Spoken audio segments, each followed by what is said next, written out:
Olá pessoal, bom dia, tudo bem com vocês? Bom, hoje nós vamos conversar um pouquinho sobre os ciclos, os ciclos biogeoquímicos, tá legal? O nome é complicado, mas na verdade é um negócio bem tranquilo da gente falar, não é difícil de entender, fiquem tranquilos, tá bom? E na verdade, vamos primeiro entender a palavra, né, o título da aula. Então, ciclo, uma coisa cíclica, né? Verdade, a gente pensa, toda vez que a gente está falando de ciclo, a gente está pensando num círculo, né? Uma coisa que é infinita, na verdade, não acaba, não tem fim nem começo, não é? Bio, está relacionado à biologia, melhor disciplina do mundo, claro, né? Gel, a palavra gel está relacionada à terra, então toda vez que a gente usar a palavra gel, que vem do grego ou do latim, eu nunca sei se esse negócio é grego, latim, enfim, também nesse momento não é relevante para nós.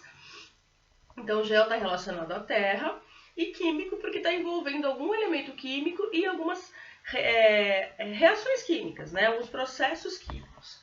Tá legal? Então, os ciclos biogeoquímicos, trocando em miúdos, nada mais são do que as maneiras que os elementos químicos entram e saem da atmosfera ou da natureza, enfim, tá bom?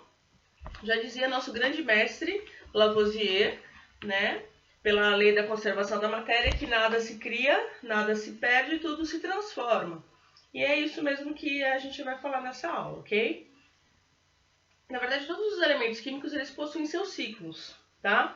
Mas nós aqui vamos falar dos que estão relacionados à natureza, à biologia. Então, tem uma relação direta com a biologia, tá certo? Então, nós vamos falar de 4 elementos químicos aqui. Na verdade, a gente vai falar de uma molécula, que é a água, né? E de 3 elementos químicos, que são o carbono, o nitrogênio e o oxigênio, tá? Muito bem. Então, nós vamos começar pelo ciclo da água, que é uma coisa que nós aprendemos lá no ensino fundamental, né? Que a água evapora, né? Tem água no estado líquido, ela vai evaporar, vai formar nuvens, vai precipitar, enfim, em forma de chuva, e vai voltar ou para os rios, ou para os lagos, ou ainda para infiltrar, né? Vai sofrer o processo de infiltração e vai formar os lençóis subterrâneos. Então, é exatamente isso, tá? A gente vai fazer essa revisão nesse primeiro momento. Fiz aqui o meu super ciclo da água. É claro que eu não poderia deixar os meus desenhos de fora, porque vocês sabem, né, que eu sou uma super desenhista. Picasso perde longe da minha pessoa. Olha só. Então, vejam bem. Aqui nós temos o ciclo da água, tá? Peço desculpas que eu já estou gravando com o computador, que o celular está indisponível no momento, a câmera não é tão boa, mas eu acho que dá para vocês visualizarem. Vejam bem. No ciclo da água, o que a gente tem? A gente tem aqui a água no estado líquido, não é? E aí o que vai acontecer? Devido à ação do sol, que tá bem clarinho aqui, quase não dá pra ver, mas ele tá aqui, presente, acreditem, tá bom? E então essa água vai sofrer um processo de evaporação, né? Vai atingir o seu ponto de elaboração, não, né, gente? Evaporação, né? O que acontece? Ela vai evaporar, vai chegar ali perto dos 100 graus Celsius, não é? E vai evaporar. Quando ela evapora, ela vai lá então se condensar e vai formar as nuvens, devido à diferença de temperatura, não é? Isso é uma questão que a gente não vai trabalhar aqui, porque isso envolve mudança de estado físico e não é o que a gente está procurando nesse momento, tá? E aí, quando essas nuvens ficam carregadas, ela vai sofrer a precipitação e vai formar chuvas, tá legal? E aí ela pode voltar para os meios líquidos, como eu falei, lago, rio, mar, etc, tá? Ou se ela cair no solo, né, que não é cimento, mas o solo de areia, de terra, enfim, ela vai sofrer o processo de infiltração. Aqui eu acabei esquecendo de desenhar para vocês, mas a gente vai ter água subterrânea aqui, tá? E também ela pode voltar para ir para a atmosfera na questão da transpiração, evapotranspiração no processo de fotossíntese, tá bom? Que também é uma maneira de liberar água para o ambiente, tá certo? Então é basicamente isso, tá? A água está aqui no estado líquido, ela vai evaporar, vai se condensar, precipitar, infiltrar e esse é o ciclo da água. Mais simples, não tem. Mamão com açúcar total. Tá legal? Muito bem. Por que o ciclo da água é importante? A água, ela é o solvente universal. Sem água a gente não tem nada. Então, é a molécula da vida, né? ela é essencial à vida no planeta, com certeza. Por que outros planetas que até hoje a gente sabe, né, a gente conseguiu chegar até agora, não tem vida, pelo menos não vida humana? Não é? Porque a gente sabe, né, claro. Porque não tem água, tá? Sem água, nós não conseguimos sobreviver. Quem assistiu aquele filme Perdido em Marte, né? Como que o cara consegue arrumar um meio de sobreviver ali? Ele vai conseguir, por processos químicos, ele vai conseguir produzir, então, a partir da molécula de hidrogênio, ele vai conseguir formar água, né? Produzir água, e aí ele vai, então, cultivar as batatas dele. Então, qual é a importância da água? Né? Sem água não tem vida. Tá? Então, esse ciclo é muito importante, é fundamental para a manutenção da vida no planeta. Ok? O próximo ciclo que nós vamos falar é o ciclo do carbono, tá? Bom, o que é o carbono? É um elemento químico, tá legal? Muito importante porque toda a matéria orgânica, inclusive nós, somos formados por carbono, não é? Então, e ele está presente em tudo que for orgânico, a gente vai ter a presença do carbono, tá? E em alguns momentos ele vai ter matéria inorgânica, por exemplo, como os gases CO2, que é o dióxido de carbono, o monóxido de carbono, que é o CO, tá? E o CO, inclusive, vai estar relacionado ao processo respiratório, que também nós vamos falar, né, que vai estar atrapalhando, na verdade, a hematose, que é a troca gasosa. Num outro momento a gente também vai falar sobre isso, eu vou passar uma aula para vocês. Tá legal? O ciclo do carbono ele é um pouquinho mais complexo do que o ciclo da água, até porque o da água é muito simples, na verdade, mas também super tranquilo, não tem o que se preocupar. Meu super desenho, tá? Só para deixar claro, isso aqui é uma ovelha, tá? Eu sei que, assim, arte você sabe que é uma questão de interpretação, né? Então isso aqui é uma ovelha, ok? Então o que acontece? Ciclo do carbono, tá legal? Onde nós vamos encontrar o carbono na atmosfera? Desculpem, na natureza. Primeiro na atmosfera em forma de gás carbônico, porque ele faz parte da composição, né, dos gases que formam a atmosfera. Tá? Para quem não lembra, a atmosfera, na verdade, é a camada de ar que envolve a Terra, tá? Então ela tem vários gases presentes nela ali. Bom?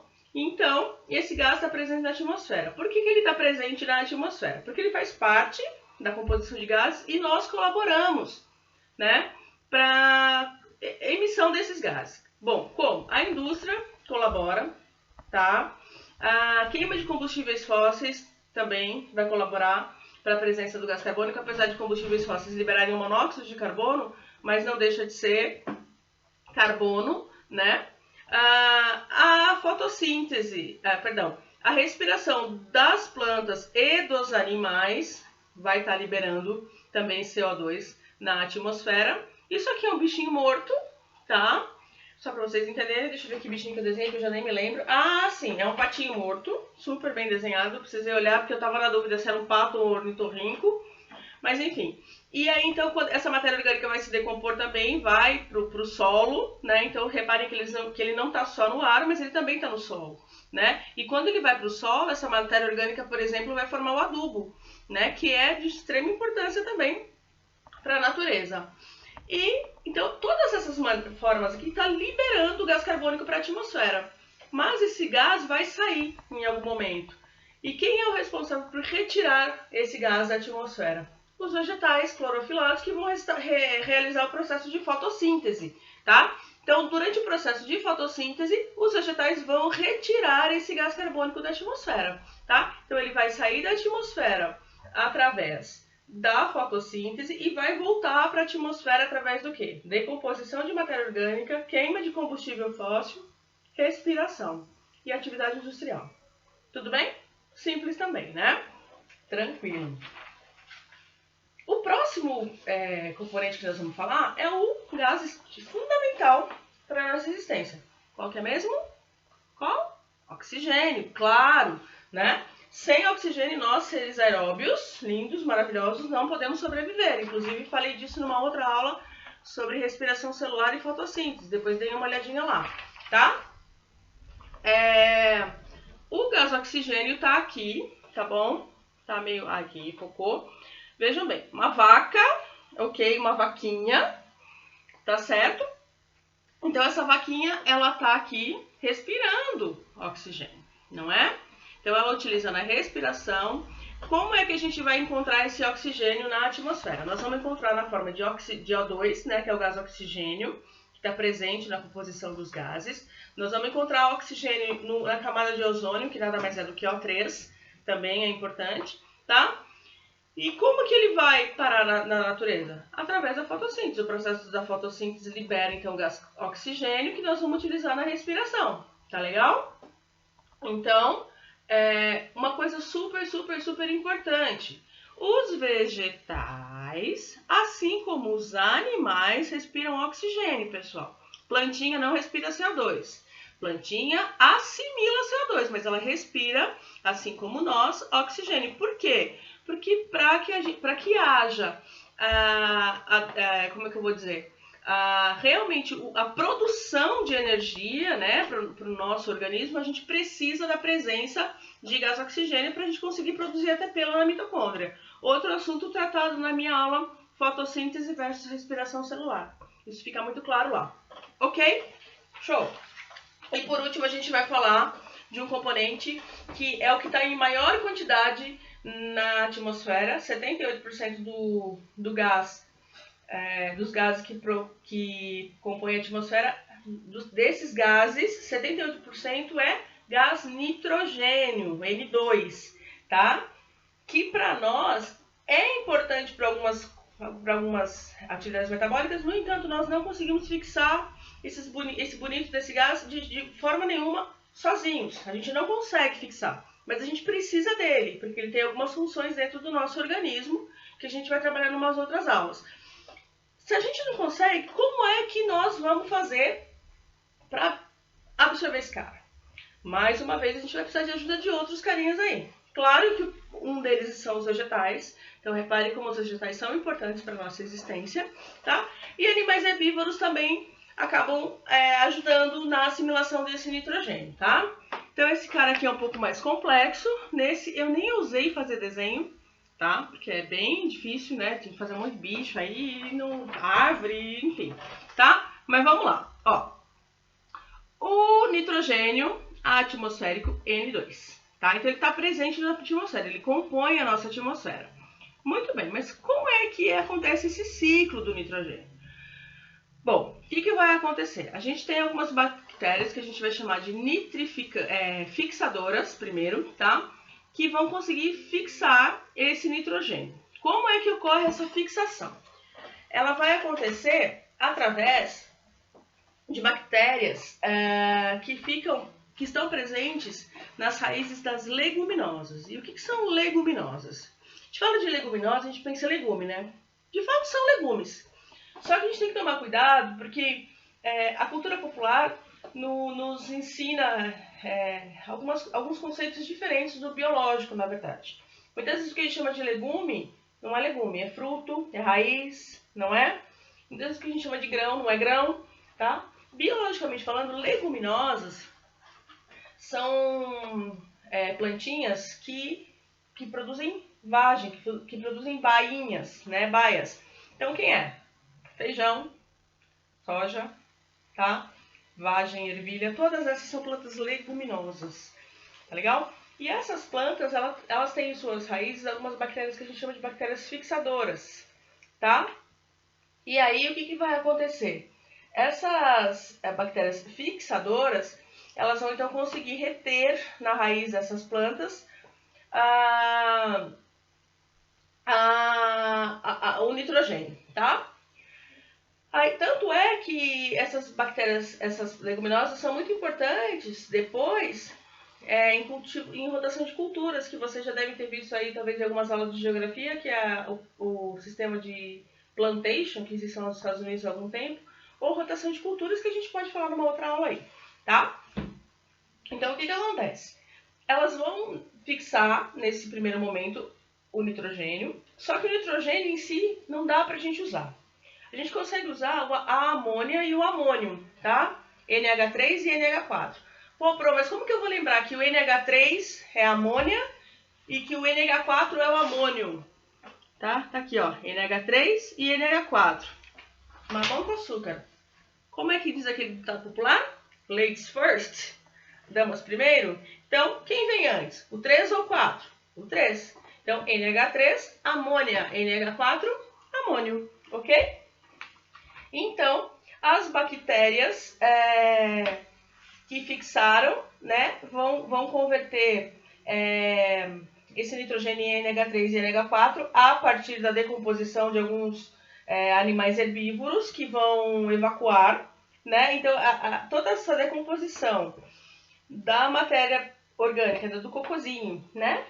Dos animais herbívoros que vão estar se decompondo, misturando a partir da ação das bactérias que fixaram, né, esse nitrogênio, a gente vai ter então a formação da amônia e do amônio, tá?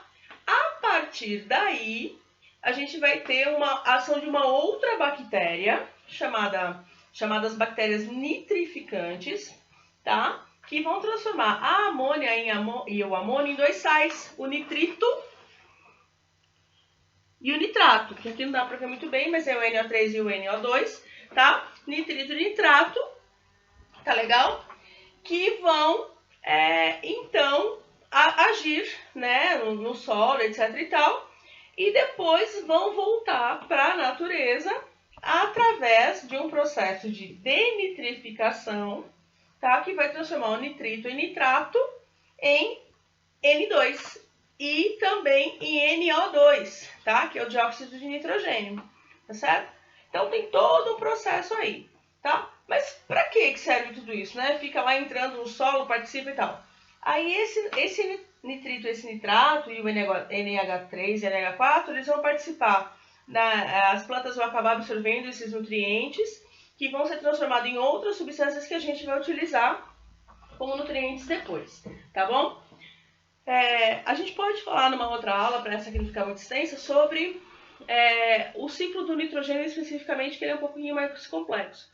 Mas os ciclos biogeoquímicos são basicamente esses 4 elementos que a gente trabalha, tá? Que são os que estão relacionados aos processos biológicos também, que têm importância biológica, tá bom? Eu espero que vocês tenham gostado da aula. Quem não se inscreveu no canal, se inscreva, coloca aí o sininho para ver, né, quando tiver vídeo novo, e nós vamos conversando. Se tiver dúvida, meu Insta, tá? @proflavia.bio, tá bom? Segue lá meu perfil no Insta também. Qualquer dúvida é só mandar lá pelo direct. Tá legal?